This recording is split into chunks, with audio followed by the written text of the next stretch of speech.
India versus New Zealand তৃতীয় one day ম্যাচের জন্য ভারতের শক্তিশালী প্লেইং 11 কি হতে পারে এই ভিডিওতে তোমাদেরকে জানাবো। তো ভিডিওকে লাস্ট অবধি দেখতে থাকো, আর চ্যানেল নতুন হয়ে থাকলে চ্যানেলটিকে ফলো বা সাবস্ক্রাইব করে দেবে এবং লাইক শেয়ারও করে দেবে। তো চলো ভিডিওটাকে শুরু করি। ভারত আর নিউজিল্যান্ডের মধ্যে দুটো ম্যাচ অলরেডি হয়ে গিয়েছে, ওয়ানডে ম্যাচ, এবং সিরিজ একে একে ড্র আছে। টিম ইন্ডিয়া প্রথম ম্যাচ জিতে গিয়েছিল এবং নিউজিল্যান্ড দ্বিতীয় ম্যাচে কামব্যাক করেছে এবং সিরিজ একে একে ড্র করে দিয়েছে। এবং তৃতীয় ম্যাচটা অনেক ইম্পর্টেন্ট দুটো দলের জন্য, যে এই ম্যাচটা জিতবে সেই কিন্তু এই সিরিজটা জিতে নেবে। তো ভারতের দল যেহেতু ভারতের মাটিতে খেলছে এবং নিউজিল্যান্ড দল খুব একটা ভালো দল নিয়ে তারা আসেনি, নতুন নতুন প্লেয়ারকে নিয়ে এসছে এবং নিউজিল্যান্ডের বি দল কিন্তু খেলছে ভারতের সাথে। তা সত্ত্বেও নিউজিল্যান্ড দল ভারতের সাথে লড়াই করছে। প্রথম ম্যাচটাতেও লড়াই করেছিল, লাস্ট অব দি ম্যাচ নিয়ে গিয়েছিল এবং দ্বিতীয় ম্যাচটাতেও কিন্তু ভারতকে একতরফা হারিয়ে দিয়েছিল। ভারতীয় দল দ্বিতীয় ম্যাচে প্রথমে ব্যাটিং করে 284 রানই করতে পেরেছিল এবং টিম ইন্ডিয়া ডিফেন্ড করতে পারেনি সেই রানটাকে, এবং নিউজিল্যান্ড খুব সহজেই সেই রানটাকে চেস করে ফেলেছিল। তো নিউজিল্যান্ড দুটো ম্যাচই দুর্দান্ত খেলেছে এবং তৃতীয় ম্যাচ হয়ে গিয়েছে ফাইনাল, যে এই ম্যাচটা জিতবে সেই কিন্তু এই সিরিজটা জিতে নেবে। তো ভারতের শক্তিশালী প্লেইং 11 কেমন হতে পারে চলো তোমাদেরকে এক এক করে জানিয়ে দিচ্ছি তৃতীয় ম্যাচের জন্য।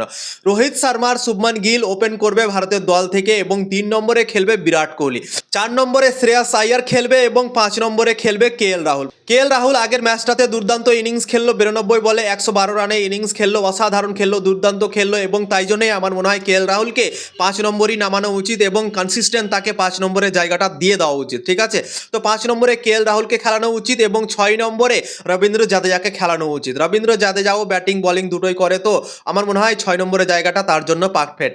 এবং নীতিশ কুমার রেড্ডিকেও খেলিয়েছিল এর আগের ম্যাচটাতে, মানে দ্বিতীয় ম্যাচটাতে নীতিশ কুমার রেড্ডি খেলেছিল। তো আমার মনে হয় নীতিশ কুমার রেড্ডিকে ব্যাক করবে টিম ইন্ডিয়া এবং আরও একটা ম্যাচে সুযোগ দেবে। তো নীতিশ কুমার রেড্ডি 7 নম্বরে খেলতে পারে, 8 নম্বরে হর্ষিত রানা খেলতে পারে। 8 নম্বরে হর্ষিত রানা কিন্তু দারুণ খেলছে।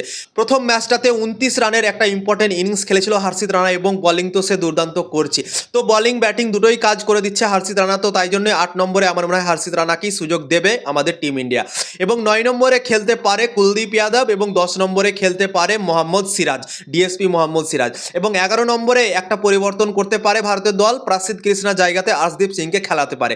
কেননা প্রসিদ্ধ কৃষ্ণা দুটো ম্যাচ খেলো, দুটো ম্যাচে খুব একটা সে ভালো বল করতে পারেনি। তো আশদীপ সিং দুর্দান্ত একটা বোলার, অসাধারণ একটা বোলার, আমরা জানি সব দিনই সে ভালো বল করে, টি20 হোক বা ওয়ানডে হোক, যেখানেই সুযোগ পায় সেখানে ভালো পারফরমেন্স করে দেয়। তো আমার মনে হয় প্রসিদ্ধ কৃষ্ণার জায়গাতে আশদীপ সিংকে খেলানো উচিত এবং টিম ইন্ডিয়া আমার মনে হয় দ্বিতীয় ম্যাচে যে প্লেইং 11টা নিয়ে নেমেছিল সেই প্লেইং 11টা থেকে একটাই মাত্র পরিবর্তন আমার মনে হয় করা উচিত।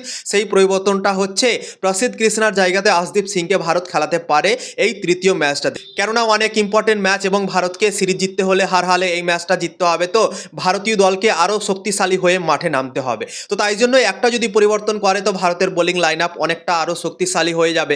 এবং নিউজিল্যান্ড দল কিন্তু ভালো ক্রিকেট খেলছে, সেটাতেও ধ্যান রাখতে হবে টিম ইন্ডিয়াকে।